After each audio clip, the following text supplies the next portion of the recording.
Welcome to Landlord Vision's training tutorials. In this video, we'll be creating a tenancy agreement in Landlord Vision using our own document. First, we go to the tenancy that we want to create the tenancy agreement for.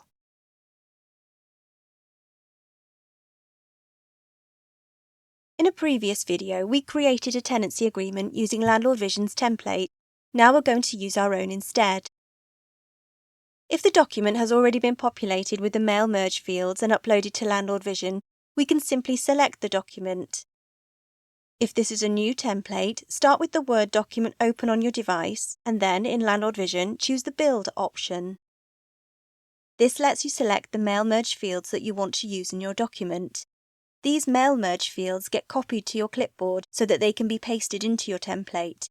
But if you'd like to see a full list of supported fields, you can choose to download the document and then copy and paste them from there. Keep going until your document is ready to upload to Landlord Vision.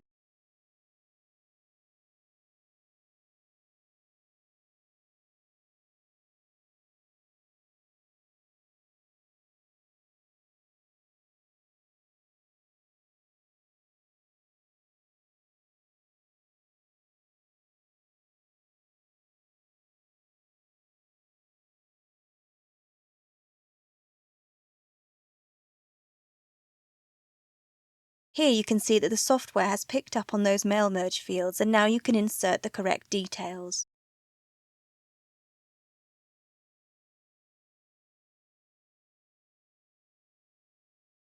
Clicking on Add will save this tenancy agreement against this tenancy in Landlord Vision, and you can either download and print it or attach it to an email like we did in the previous video.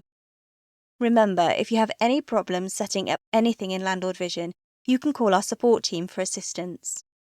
I hope you found this video helpful and I look forward to seeing you next time.